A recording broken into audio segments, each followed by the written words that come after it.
ಆತ್ಮೀಯ ಕರ್ನಾಟಕ ರಾಜ್ಯ ಸರ್ಕಾರಿ ನೌಕರಿ ತಮಗೆ ಈಗಾಗಲೇ ತಿಳಿದಿರುವಂತೆ ಜುಲೈ 1, 2024ರಿಂದ ಪೂರ್ವಾನ್ವಯ ಆಗುವಂತೆ ತುಟ್ಟಿ ಭತ್ಯೆಯನ್ನು ಪರಿಷ್ಕರಿಸಿ ರಾಜ್ಯ ಸರ್ಕಾರ ಆದೇಶಗಳನ್ನು ಹೊರಡಿಸಿವೆ.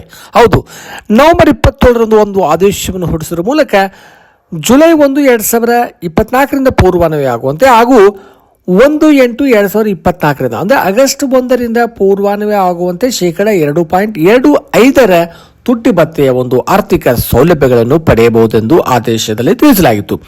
ನಂತರದಲ್ಲಿ 28ನೇ ನವೆಂಬರ್ ತಾರೀಕಿನಂದು ಮತ್ತೊಂದು ಪರಿಷ್ಕೃತ ಆದೇಶವನ್ನು ಹೊರಡಿಸುವ ಮೂಲಕ ಜುಲೈ ತಿಂಗಳಿಗಾಗಿ ಶೇಕಡ 2.75 ತುಟ್ಟಿ ಭತ್ಯೆಯನ್ನು ಮಂಜೂರು ಮಾಡಿ ಆರ್ಥಿಕ ಸೌಲಭ್ಯಗಳನ್ನು ಆ ತಿಂಗಳಿಗೋಸ್ಕರವಾಗಿ ಪಡೆಯಬಹುದು ಎಂದು ಆದೇಶದಲ್ಲಿ ತಿಳಿಸಲಾಗಿತ್ತು. ಹಾಗಾಗಿ ಕೆಲವು ರಾಜ್ಯ ಸರ್ಕಾರಿ ನೌಕರಿಗೆ ಎರಡೆರಡು ಆದೇಶಗಳು ಏಕೆ ಅಂತಕ್ಕಂಥದ್ರ ಗೊಂದಲ ಉಂಟಾಗಿತ್ತು. ಹಾಗಾಗಿ ಆತ್ಮೀಯ ರಾಜ್ಯ ಸರ್ಕಾರಿ ನೌಕರಿ 7ನೇ ವೇತನ ಆಯೋಗದ ಶಿಫಾರಸ್ಸಿನ ಪ್ರಕಾರ 1ನೇ ಆಗಸ್ಟ್ 2024ರಿಂದ ನಾವು ಆರ್ಥಿಕ ಸೌಲಭ್ಯಗಳನ್ನು ಪಡಿತಾ ಇದ್ದೀವಿ. ಹಾಗಾಗಿ ಆ ಒಂದು ಆರ್ಥಿಕ ಸೌಲಭ್ಯಗಳಿಗೆ ಅನುಗುಣವಾಗಿ ಕೇಂದ್ರ ಸರ್ಕಾರ ನೀಡಿರತಕ್ಕಂಥ ತುಟ್ಟಿ ಭತ್ಯೆಯ ಶೇಕಡ 3 ಒಂದು 7ನೇ ವೇತನ ಆಯೋಗದಲ್ಲಿ ಏನು ಶಿಫಾರಸು ಮಾಡಲಾಗಿತ್ತು 0.711 ಅದರ ಪ್ರಕಾರ 2.25 ನೀಡಲಾಗಿದೆ. ಹಾಗಾಗಿ ಆಗಸ್ಟ್ 1ರಿಂದ 2.25 ತುಟ್ಟಿ ಭತ್ಯೆಯ ಪ್ರಕಾರ ನಾವು ಒಂದು ಆರ್ಥಿಕ ಸೌಲಭ್ಯಗಳನ್ನು ಪಡೆಯಬಹುದು. ಆದರೆ ಜುಲೈನಲ್ಲಿ ಯಾವ ಒಂದು ಸೌಲಭ್ಯವನ್ನು ಪಡಿಬೇಕು, ಎಷ್ಟು ತುಟ್ಟಿ ಭತ್ಯೆ ನೀಡಬೇಕು ಅಂತಂದಾಗ ಆ ಒಂದು 6ನೇ ವೇತನ ಆಯೋಗದ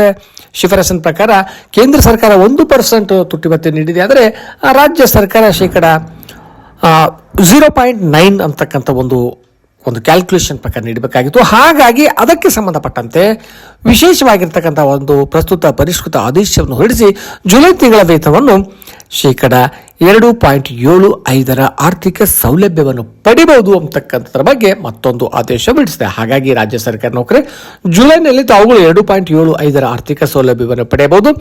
ಆಗಸ್ಟ್ ತಿಂಗಳಿನಿಂದ ನಾವು ಯಥಾ ಪ್ರಕಾರವಾಗಿ 2.25 ಒಂದು ತುಟ್ಟಿ ಭತ್ಯೆಯ ಸೌಲಭ್ಯಗಳನ್ನು ಪಡೆಯಬಹುದಾಗಿದೆ ಅಂತಕ್ಕಂಥದ್ದು ತಮ್ಮ ಗಮನಕ್ಕಿರಲಿ. ಹಾಗಾಗಿ ಯಾವುದೇ ಗೊಂದಲಗಳಿಲ್ಲದೆ ಜುಲೈನಲ್ಲಿ 2.75 ಮತ್ತು ತುಟ್ಟಿ ಭತ್ಯೆ, ಆಗಸ್ಟ್ರಿಂದ 2.25 ತುಟ್ಟಿ ಭತ್ಯೆಯ ಆರ್ಥಿಕ ಸೌಲಭ್ಯಗಳನ್ನು ಒಂದು ಡಿಸೆಂಬರ್ ತಿಂಗಳ ವೇತನ ಬಟವಾಡೆ ಆದ ನಂತರ ತಾವುಗಳು ಒಂದು ನಗದು ರೂಪದಲ್ಲಿ ಪಡೆಯಬಹುದಾಗಿದೆ.